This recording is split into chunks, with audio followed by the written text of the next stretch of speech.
Hello, it's John Heaton, and this evening I'm going to review this classic double album from 1966, Blonde on Blonde from Bob Dylan. Came out on May the 16th, 1966, although some people say it came out later, a bit of controversy around that, but if it is May the 16th, 66, believe it or not, it was the same day that Pet Sounds by the Beach Boys came out, so pretty good day for music fans. So first thing to say, this really cool cover, taken in the west side of Greenwich Village in New York. Apparently there were a few shots which were clear, but Bob chose the blurred one.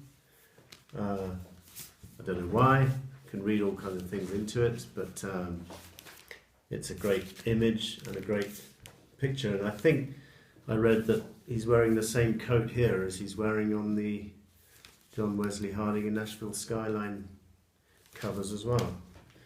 The musicianship started off in New York, where they only managed to lay down one track, One of Us Must Know, and then they moved to Nashville against the wishes of the producer, I think, and with Al Cooper on organ, Robbie Robertson on guitar, Charlie McCoy on bass, Wayne Moss on guitar, Joe South also on bass, and Kenny Buttrey on drums, laid down the rest of the album. And absolutely stunning musicianship throughout, stunning lyrics from Dylan, probably his best lyrics of his whole career, full of imagery and wit and humour.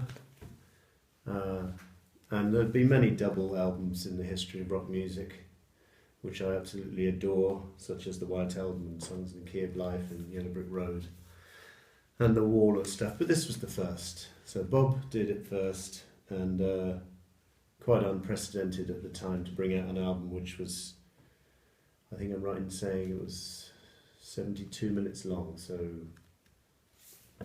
decent length double album, not kind of 1.5 albums or anything like that, although side 4 is completely taken up by just the one song, Sad-Eyed Lady of the Lowlands, which we'll come to in a minute. So what else can we say about this album? Well, it was successful. It was top 10 in the US and even better in the UK. I think it was number 3 in the UK.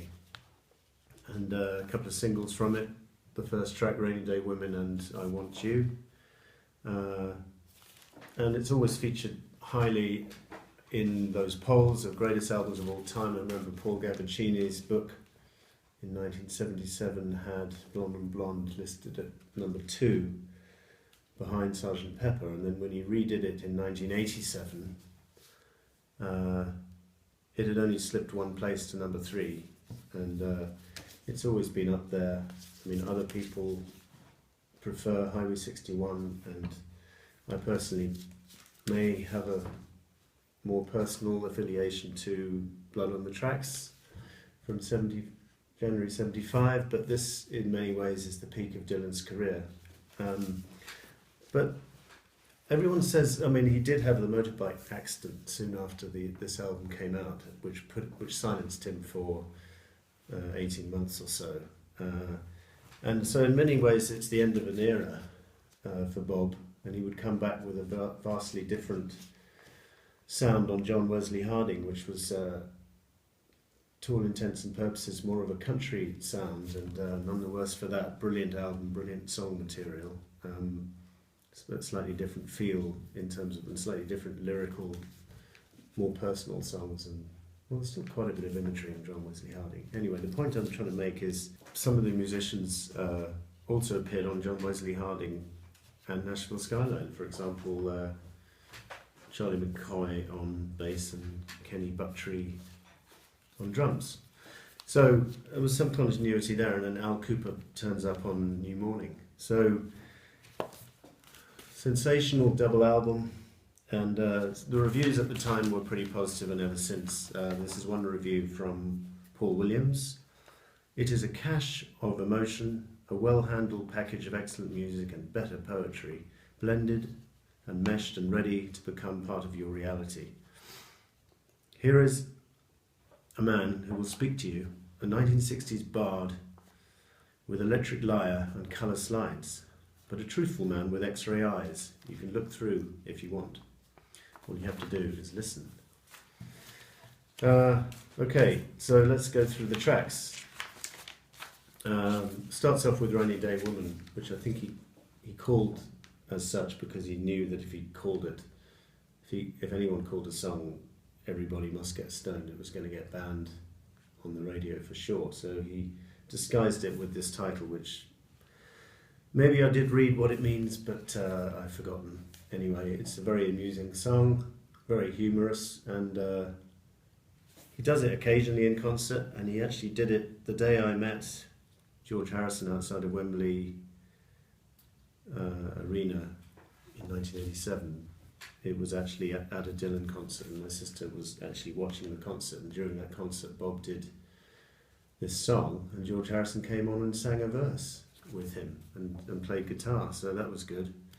The next song is Pledging My Time, which is a nice song with good lyrics. There's not a weak link on this album, but I'll just focus on the tracks which I particularly like, and the next one would fall into that category. Visions of Johanna is an absolutely sensational track. It wasn't a single or anything, but it's kind of up there in his top 10 songs of all time, if you ask me. It's absolutely staggering lyrics and beautiful tune, and who says Bob can't sing or Bob can't write melodies up with the best of them? He absolutely sings beautifully on this, and the melody is one to die for, to use my favourite phrase.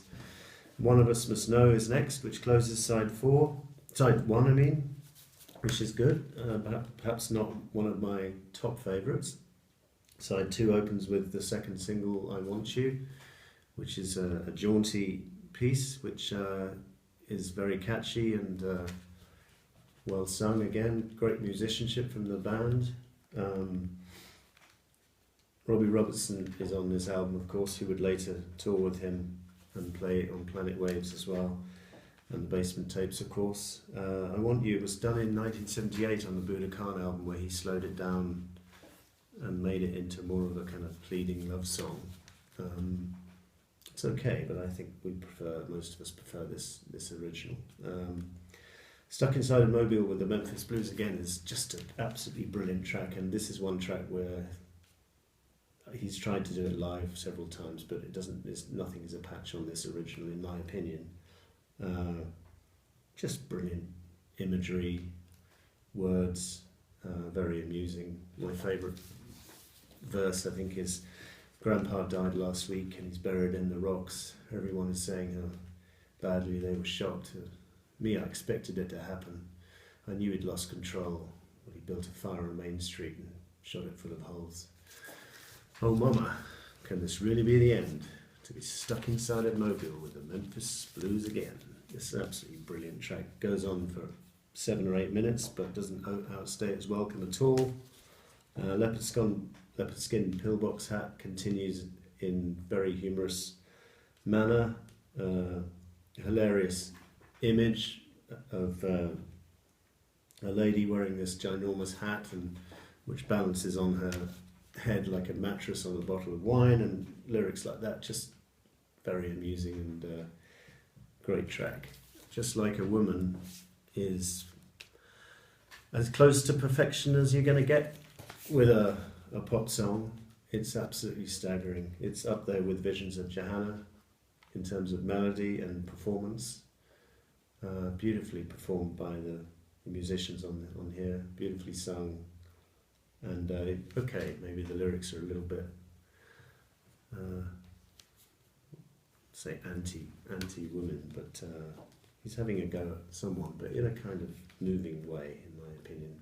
I think I can excuse him for any of the lyrics here. I think they're okay, justified. They're very personal, probably. I'm not sure who he's writing about. I think there have been rumours about who it is. And he was to perform this song brilliantly on Concert for Bangladesh. Here's the gatefold, by the way. And pictures of Bob from the period, and it's on the CBS label. This is a 1970s reissue, I'm pretty sure. And actually, some of the reissues divide the album into two single albums, like Volume 1 and Volume 2. This is the original double, which is far superior because you can pull out the sleeve as I showed you. So moving on to side 3, Most Likely You Go Your Way and I Go Mine is just a brilliant song about parting ways with someone, and the album version is probably the best version of all, but he did this really well on the 1974 tour with the band, when he really screams the lyrics. Sometimes you may be wrong. Just brilliant performance. Anyway, on this album it's brilliant as well, and Temporary Like Achilles is another top-notch track, which maybe it's not my favourite, but it's decent, and absolutely Sweet Marie is another favourite, which George Harrison sang at the 1992 Dylan 30th anniversary show in New York, I think it was. He does a good version of this song. But Dylan does the definitive version, and the fourth time around is Dylan's humorous response to Norwegian Wood from Lennon on Rubber Soul, which was kind of, everyone remarked how that was similar to Dylan, and then here Dylan does, as one person said, Dylan does an impersonation of Lennon doing an impersonation of Dylan. Similar kind of chord structure and melody to this fourth time around song to Norwegian Wood. Obviously Five Believers closes side 3, decent, not my favourite perhaps, and then side 4 is just staggering. This Sad-Eyed Lady of the Lowlands, beautiful tune. I think it was written about his wife who he just recently married. And the latest song on Desire, Sarah, would have contained the lyric, staying up in the Chelsea hotel writing Sad-Eyed Lady of the Lowlands for you, which may or may not be true, but it sounded brilliant on Desire. And it's just a very evocative track, and the musicians apparently, they every time they came to the chorus, they kind of stepped it up a notch as if it was the climax to the song. I think this is our last chance to really pull out the punches, and then Dylan goes into another verse, so they had to kind of quieten down a bit. And then for the chorus they did the same thing again because they thought it was the last chorus, and then by the end of the song they were in hysterics almost because they'd reached the 12th or 13th chorus or whatever it is. So again, it doesn't outstay its welcome. It's an absolutely brilliant track, probably up there with Visions of Johanna and Just Like a Woman as those three as the top 3 songs on the album for me. And this album is a 10 out of 10, and it's staggering to think that within a 14-month period from March 1965, when he recorded and released Bringing It All Back Home, to May of 66, he'd released 3 top-notch albums, starting with Bringing It All Back Home, which had Tambourine Man and Subterranean Homesick Blues and stuff like that. It's All Over Now, Baby Blue.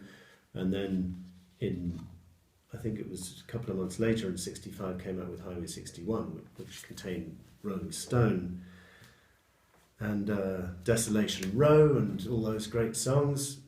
Takes a Lot to Laugh, A Train to Cry, and then a year later with this double album. So basically, if you think about it, 4 albums within a 14-month period.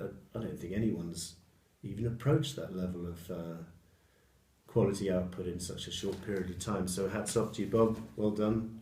Nice one. Thanks for watching, guys. See you next time.